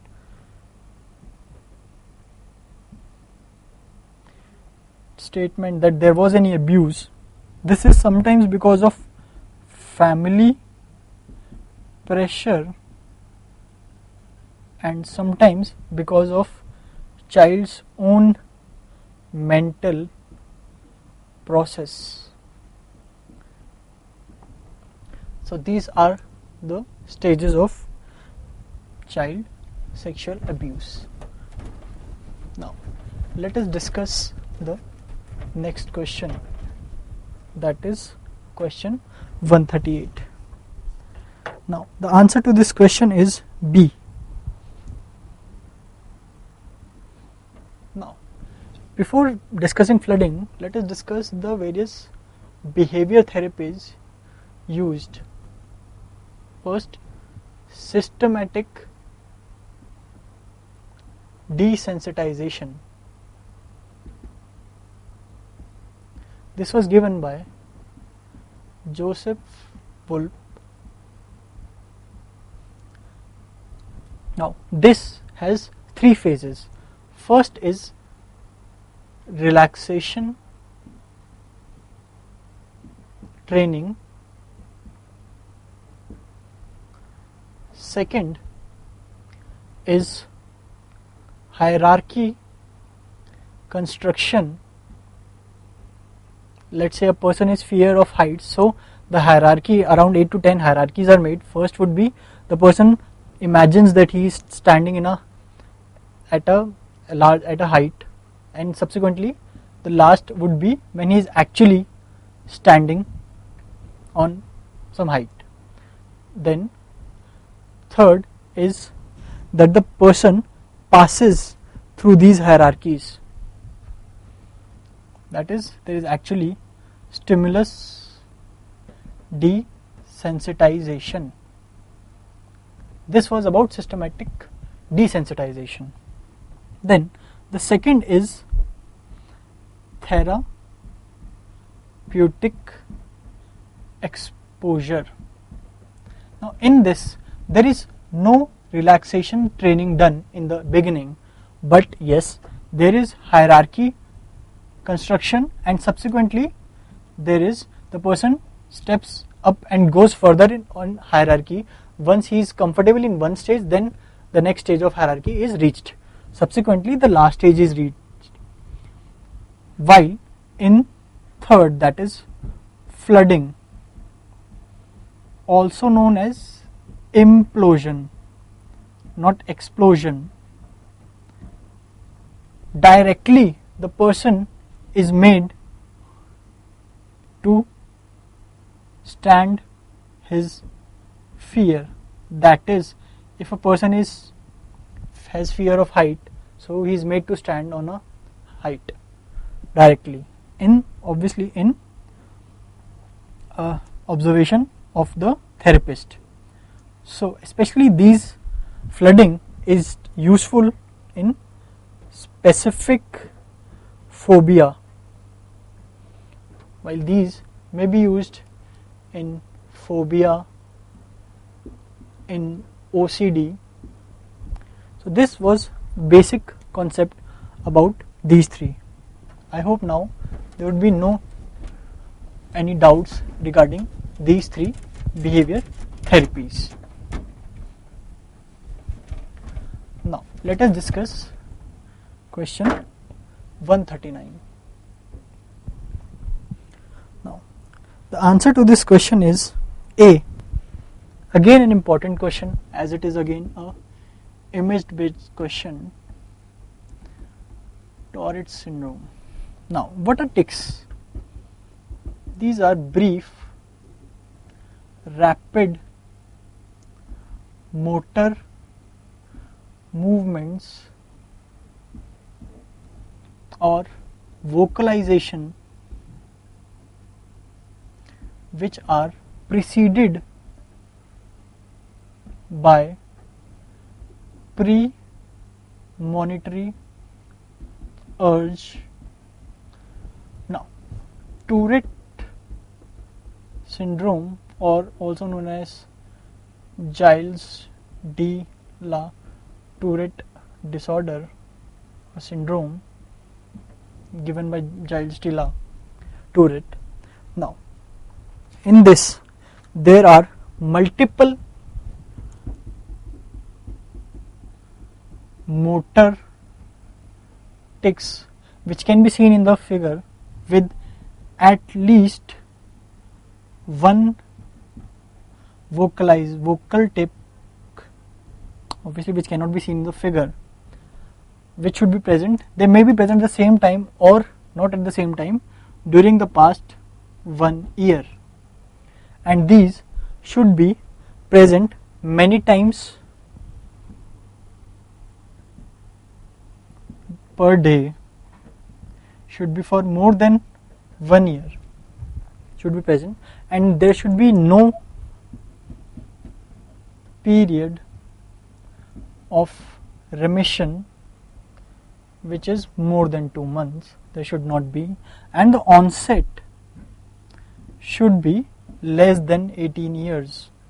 This is very important. It should be less than 18 years. Otherwise it would not be diagnosed as Tourette disorder or syndrome. So these are various important visual or image based questions which you need to remember. Now coming to the next question, that is question 140. The answer to this question is B. Now delirium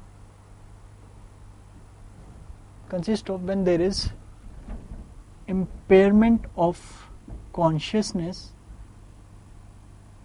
from coma to clouding. There is impairment of cognition, like visual hallucination, alertness, attention are impaired.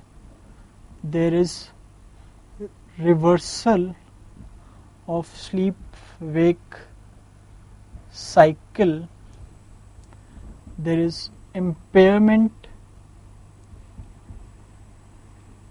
of psychomotor activity. These may increase or decrease, and emotional disturbance. This impairment of consciousness distinguish delirium from dementia. Now there is also a phenomenon of sundowning, in which the symptoms worsen at night. The EEG shows diffuse slowing of activity in the background, then important neurotransmitter involved is acetylcholine. There is decrease in acetylcholine. Now, important neuroanatomical region or area involved is reticular formation, which is for arousal and awake, which regulates arousal and awakeness. Then the important pathway is the dorsal tegmental pathway or area, as in the question, which is from mesencephalic reticular formation to tectum and thalamus. So this is these all are important one-liners and MCQs for delirium. Now, discussing about question 141. The answer to question 141 is A. Antisocial personality disorder, ASPD. Now, what are personality disorders? Personality disorders are enduring pattern of behavior and inner experiences which develop at adolescence or young adulthood. These are stable over time and affect at least 2 of the 4 following domains of cognition, affect, interpersonal relations, IPR issues, and or impulse control. Now, antisocial personality disorder is the one in which the person has disregard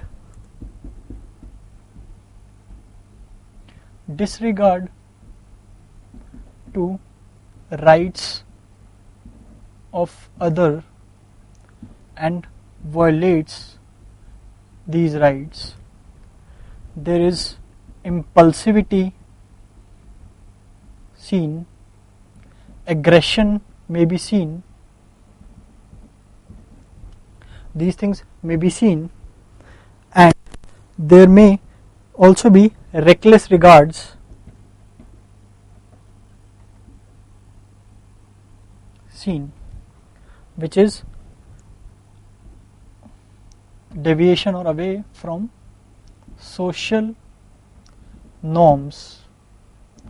The person generally in ASPD has substance use disorder, addicted to various substances, including sometimes injectables, and there is also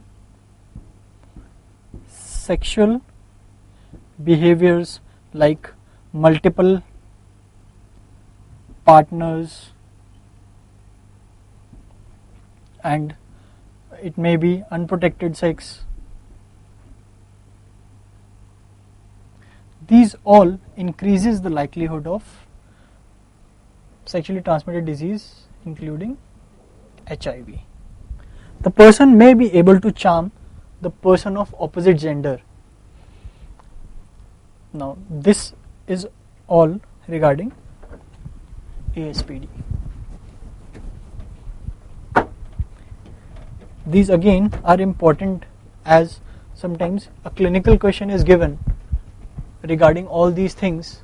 Especially one has to remember that they are stable, the onset is adolescence or young adulthood with these symptoms, and subsequently the question is to diagnose. So such questions can be asked. Now coming to the next question, that is 142. As we had previously discussed, the answer is alcohol, the alcohol withdrawal delirium, that is option A.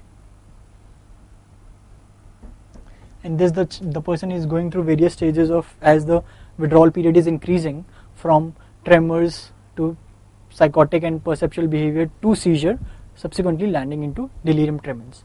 So this we had already discussed. Now we will discuss question 143. Now this is important question. The answer to this question is D, nightmares. D. Now benzodiazepine discontinuation syndrome was studied by Leo Hollister in the 1960s and described as three types. First is rebound, in which the problem for which the benzodiazepine was given, they now occur after discontinuation at increased intensity. Then there is recurrence, that is, the symptom for which benzodiazepine were given, they either occur at the same or decreased intensity after discontinuation. And third important are the withdrawals, which again are of four types. Maybe mood symptoms may be there, like irritability, dysphoria. Then there may be sleep symptoms like insomnia, nightmares, sleep reversal. These may be seen. Then there are physical signs and symptoms like tremors, bradycardia or tachycardia, increased blood pressure, seizures like GTCS like seizures may be seen. Then there are, the last is the perceptual disturbances, that is hallucinations may be seen, derealization may be seen. So these are all the symptoms of benzodiazepine discontinuation syndrome. Now this again can be used as an MCQ when options may be rebound, recurrence and withdrawal, and the next fourth option may be any, and you have to rule out which one is not a part of benzodiazepine discontinuation syndrome. So now we'll discuss question 144. Now in question 144, let us discuss various therapeutic. The answer to this question is A, weight loss. Now let us discuss various therapeutic uses of cannabis. Now it is used analgesia, especially post-op pain, including neuropathic pain. Now second, it is also used as a appetite stimulant in wasting syndrome or as in AIDS. It may be used where dronabinol is used. Now it may be used for treatment of nausea, vomiting, THC, that is tetrahydrocannabinoid, which is the major component of cannabis, that is used.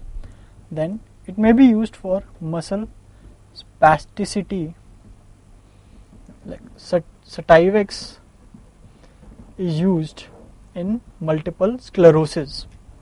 Then may be used for movement disorders, may be used in epilepsy. An important use is in glaucoma, where previously it was used when other drugs were not available, as it would decrease the intraocular pressure to as much as around 25% decrease would occur after using cannabis. So these are important therapeutic uses of cannabis, which you should remember as they might be asked in the questions. Now, let us discuss the next question, that is question 145. The answer to this question is B, visual hallucination. Now, what are the various acute nicotine intoxication signs and symptoms? Now, let us discuss. Now, behavioral and perceptual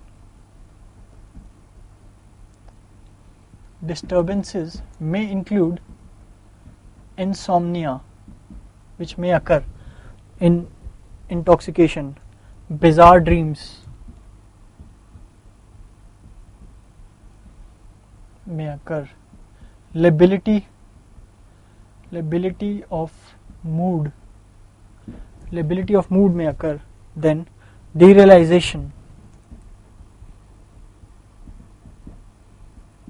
may occur, then interference with functioning may also occur.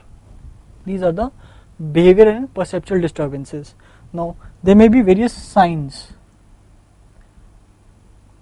associated, like nausea, vomiting, then sweating, tachycardia may be seen, and cardiac arrhythmias may be seen. Now, at least one of the behavioral perceptual disturbances and at least one of the signs should be present to diagnose acute nicotine intoxication. Now, important withdrawal symptom which is seen is mouth ulcers.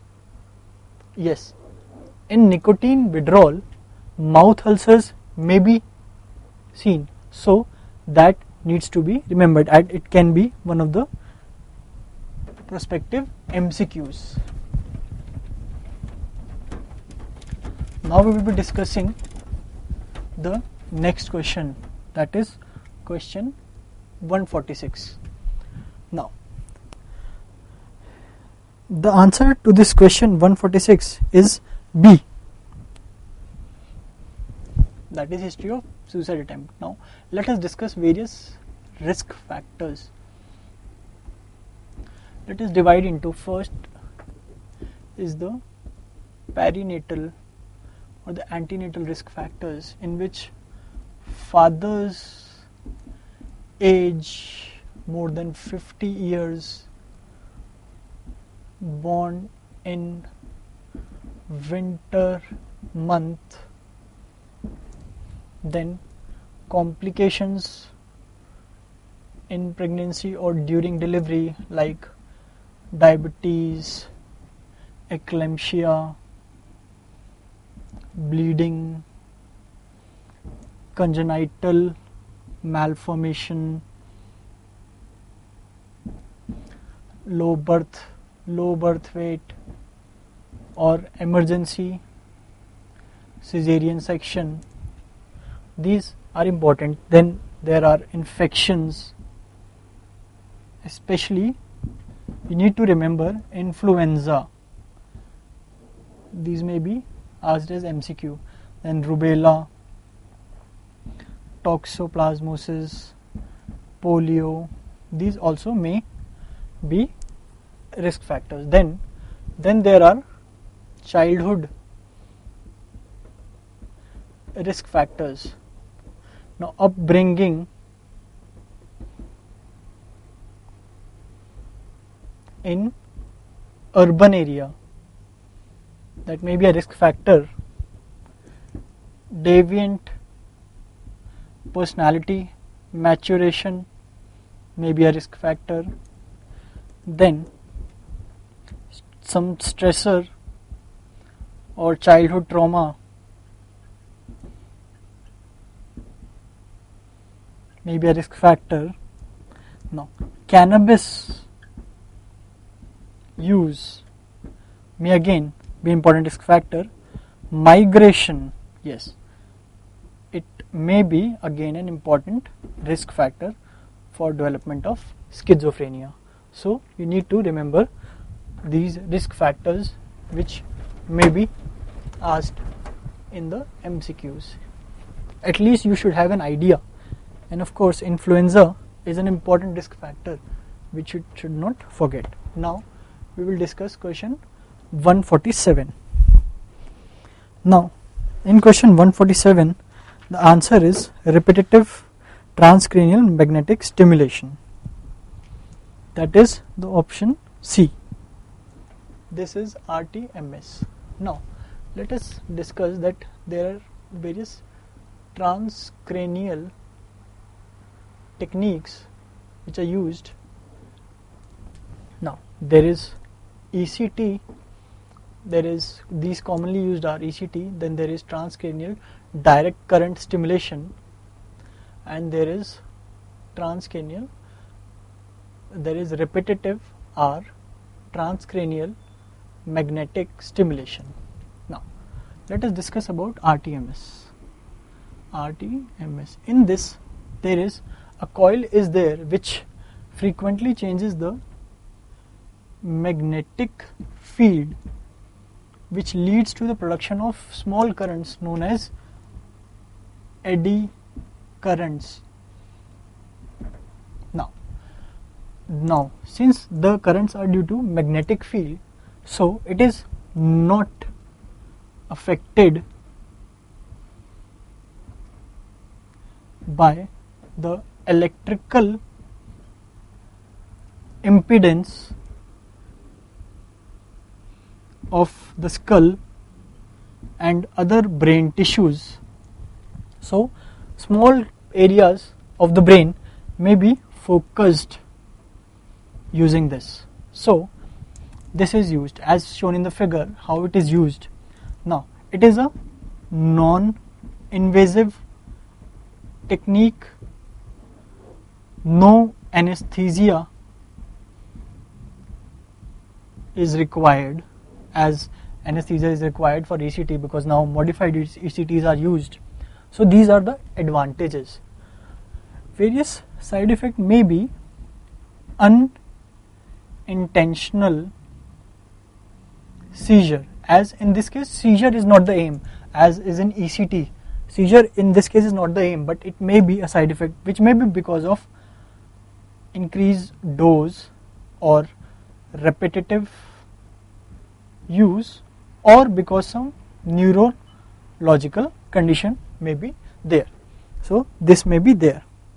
Now generally used for those who have failed response in more than one antidepressant, but again in emergency conditions like in suicide, where immediate relief is important, it is not approved for that, because at that case ECTs are used. So this was some of the important things to know about repetitive transcranial magnetic stimulation, as these are more and more commonly used in various centers across India, and these may be prospective MCQs, both image based as well as without images. These may be asked. Now let us come to question 148, which is about childhood schizophrenia. The answer is of 148 is the question of 148 is A. Now childhood schizophrenia. Now early onset and late onset schizophrenia is when it is less than 45 and more than 45. Now childhood onset schizophrenia is a type of early onset in which that occurs less than 13 years of age. There is also an entity adolescent onset schizophrenia, in which it is from 13 to 18 years onset is there. Now childhood onset schizophrenia is a insidious onset schizophrenia, and it is more likely to occur when there is family history of social rejection, there is some stressful event, poor coping, social isolation, pre-morbid deviations, pre-morbid temperament or personality in the making, there are deviations. These are the various risk factors. It has a chronic course and a poorer prognosis as compared to the adult counterpart. So this was about childhood, and the phenomenology is nearly the same, which although it depends on the cognitive stage in which the child is, but more or less the phenomenology remains the same. Hence the answer. Now let us discuss question 149. The answer is D, as we had already discussed verbigeration. Now catatonia, the term catatonia was given by Carl Ludwig Kahlbaum. Various clinical features of catatonia include mutism, stupor with significant decline in the psychomotor activity, agitation, then waxy flexibility, that is the body may be postured like a wax, it can be molded into various shapes. Then there may be negativism, in which the person resists whatever is being told, or the examiner is trying to change the body posture or the various limbs, the person tries to resist, and in extreme it is called Gegenhalten. Then there may be automatic obedience, it may be Mitmachen, in which if the person, for example, if the person is told that I am going to prick your tongue, don't bring it out, he would still bring it out. And if extreme, Mitgehen, for example, even just a slight pull from your finger, the person might fall down, that is extreme automatic obedience. This may be seen. Then there may be echolalia, that he would repeat what the examiner is repeating or the other person seeing around him. Echopraxia, he will do what is being done by the examiner or other person, he would repeat that. Then there may be mannerisms, which are purposeful repeated movements, or there may be stereotypy may be seen, that is non-purposeful repeated movements. There may be grimacing, like puckering of the lips, may be seen as a sign of catatonia. So this was about all the symptoms. Also there are two other important, there is posturing, which is active and spontaneous maintenance of posture against gravity. And the 13th, another important feature of is catalepsy. Need to remember it is catalepsy, not plexy, which we will discuss in narcolepsy. This is cataplexy, which is passive and spontaneous maintenance of posture against gravity. So you should remember it is catalepsy. Sometimes the options are confused, but if you are familiar with the concept and remember it, you won't make any error. So now let us discuss the next question, that is question 150. The answer to this question is B. Now, first generation antipsychotics, also known as dopamine antagonist, vis-a-vis second generation antipsychotics, also known as serotonin dopamine antagonists. Now, these are more effective for positive symptoms. Why these are effective for both positive and negative symptoms? These are dopamine antagonists, while these are serotonin, that is 5-HTC, dopamine, even glutamate antagonism is seen. Then they have EPS potential, high EPS potential, where they are cause less EPS. Now these also cause metabolic syndrome. There is weight gain, hypertension, hypercholesteremia, hyperlipidemia, diabetes mellitus. These are more to cause these. So these are these nowadays are the first line treatment of schiz, not the first generation antipsychotics.